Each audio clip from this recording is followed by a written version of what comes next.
Hi, guys, and welcome to another useful discussion with your favorite dietitian.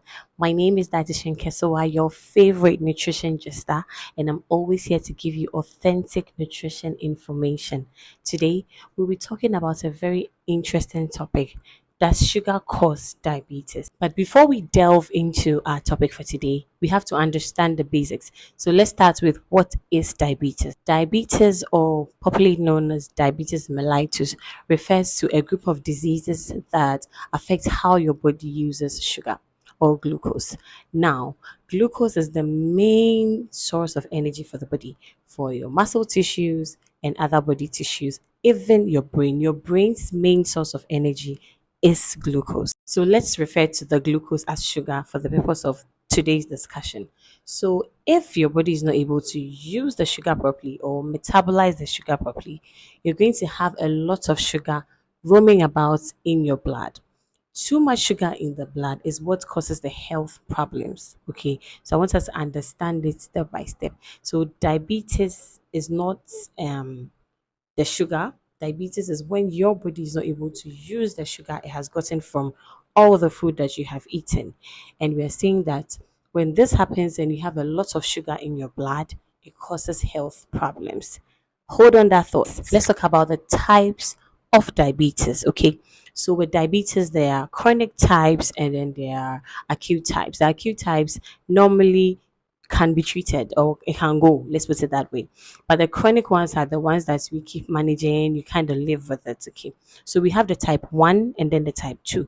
With the type 1, it basically means that the person is not producing insulin at all. Insulin is what is responsible for metabolizing all the glucose you are getting from the food. Okay, so let's go back again. In the body, there's an organ called the pancreas. Just put that at the back of your mind. And what the pancreas does is to produce insulin. Now, what does insulin do? After we eat everything that we're eating, our rices, our yams, our potatoes, bread, etc., soft drinks, the glucose we obtain from this food must be used. Who is responsible for this use? Insulin. Okay. So in somebody with type 1 diabetes, the insulin responsible for the metabolism of all this glucose is absent. But then in type 2 diabetes, the insulin is present, but in very little amount. It's not that copious, or it is available, but your body is not responding to it. Then we have the pre-diabetes and then the gestational diabetes. The gestational diabetes happens during pregnancy and it mostly goes away after your baby is out. That is if you had proper treatment while you had a gestational diabetes.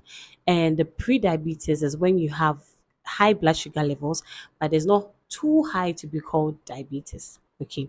So basically, this is all about the type of diabetes. There are other types, but these are the types that we want to focus on. Whichever type you're dealing with, how we have problems is when your blood sugar is high. So still hold on to the question of, does eating sugar cause diabetes? We are getting closer to the answer. So to the causes of diabetes, as at now, the exact cause of diabetes is not known, but they are what we call risk factors, things that are associated with diabetes. Okay, so you can say that most people with diabetes have this feature, then we call those things risk factors, but they are not the causes of diabetes. But to understand diabetes and what is causing your diabetes, you have to understand the role of insulin in management of sugar levels in the blood. Okay, so like we said earlier, after you eat, sugar enters the blood, then the guy insulin comes in, make sure the sugar levels come down by pushing the sugar from the bloodstream to your body cells where it is needed. The very moment the sugar level starts going down, insulin secretion also goes down and everything is kind of resting, right? Now, where do we get glucose from? Number one is our food, and number two is the liver. So, when you don't eat or when you haven't eaten for a long time, the body has a way of telling the liver that, hey, we don't have enough sugar. So, the liver begins to break down your stores to produce sugar. And these stores are what we call the glycogen stores, or it can use other food substances in the body to produce sugar. So, what are these risk factors I'm talking about? Number one is when your weight is on the high side. So, either you're obese or you're overweight, it increases your risk of developing diabetes. Number two is when you have a family history. If you have diabetes in your family, you have a higher risk of developing diabetes. If you're pregnant and you had gestational diabetes and didn't treat it properly, it's another risk factor. If you've had pre-diabetes and you didn't manage it properly, or you have pre-diabetes and you don't even know, it's another risk factor. Now, if you have uncontrolled lipid levels, like your blood cholesterol level is always high for longer periods, it's also been shown to be one of the risk factors for diabetes. Age has been shown to be another risk factor. So as we age, our risk of developing diabetes increases. Physical inactivity. If you're not active, you don't work out, you don't do any exercise. Of course, we are saying being overweight and having too much weight is a risk factor. So if you're physically inactive, then your risk is higher. Another thing that studies have shown is a known risk factor of diabetes is abdominal obesity. So if you take a tape measure and you measure your abdomen, that is from your navel is the that round thing, the hole on your tummy, right? Um, Tell me, how do you call it? But I know it's called navel, right? So you pick it from your navel round your back to the navel. If you measure it that way and you're a man and yours is more than 40 inches, then you stand a higher risk of developing diabetes. And if you're a woman and yours is higher than 35 inches, you also stand a higher risk. So in working out, in your health goals, you always have to make sure that you are focusing on the waistline as well, because you can lose all the weight and the waistline is still where it is. So that brings us to sugar. Sugar is a risk factor for diabetes, but not the cause of diabetes. So remember that I've said in the beginning that the main cause of diabetes is not known.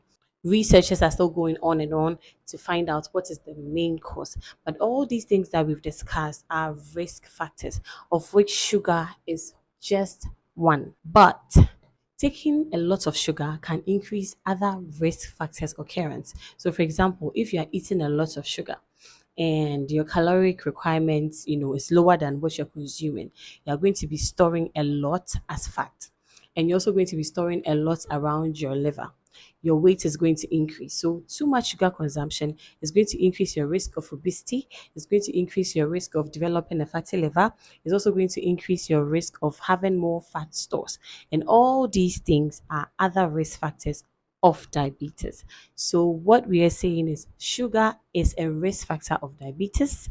It is also a risk factor of other risk factors of diabetes. Did I confuse you?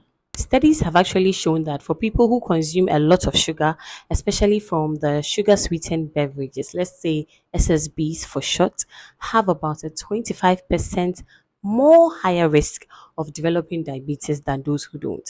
That means when you take a lot of sugar, your risk of developing diabetes is higher because it's another risk factor you're adding to your already known risk factors. Now, despite your consumption of actual meals, okay, if you are taking a lot of simple sugar items, your risk of having this fatty liver and becoming obese is higher. And that is why guidelines say that your sugar consumption, total actual sugar consumption, should not be more than 10% of your daily requirement. So if you're somebody that is eating a lot of sugar from known and unknown sources, so some of the unknown sources are maybe you're eating a pastry, it has a lot of sugar, but you don't know the recipe, so you don't know about it, or you're taking a beverage that to you is bitter. So people have this misconception when it comes to a lot of the malt beverages, because it doesn't taste very sweet in their mouth. They feel that it's not sweet, and then they abuse it, they take a lot of it, but it actually does have a lot of sugar. You're not tasting the sweetness because the malt in itself is not that sweet, as in whatever was used, the malt that was used to prepare the drink is not that sweet. Okay, so that's another thing. So what we are saying is don't take too much sugar because it further increases your risk. Now WHO is saying that for your 10% requirement of your nutrition intake that you can have as sugar, if you go ahead to further cut it back, your life expectancy is even more increased. So why don't you cut back on your sugar consumption for life expectancy? That is one, and also reducing your risk of developing the diabetes. So back to the basics. Does sugar consumption cause diabetes? No. Sugar consumption does not cause diabetes, but excessive sugar consumption increases your risk of developing diabetes, increases your risk of developing other risk factors of diabetes. And then, in general, I'll say it makes your chances of becoming diabetic higher, but it is not the cause of your diabetes because we've explained that why you're having diabetes is because of the lack of insulin. So if there's anything close to a cause, that should be it. We've already said that the main cause of diabetes is unknown. So the risk factors are things that we should know about so that we try to desist from them to protect us more, right? From getting the diabetes. So I hope I have answered this question well enough. If you still have any questions, kindly drop it in the comment section. I'll try my best to explain better. So so thank you for staying all through, and I hope you learned something, especially the waistline. So this year, one other agenda we are adding to all our roles is agenda drop some inches. We are dropping some inches from our waistline to be healthier. Thank you for staying with me. It's Dietitian Kesawa, your authentic nutrition gister, and until another time.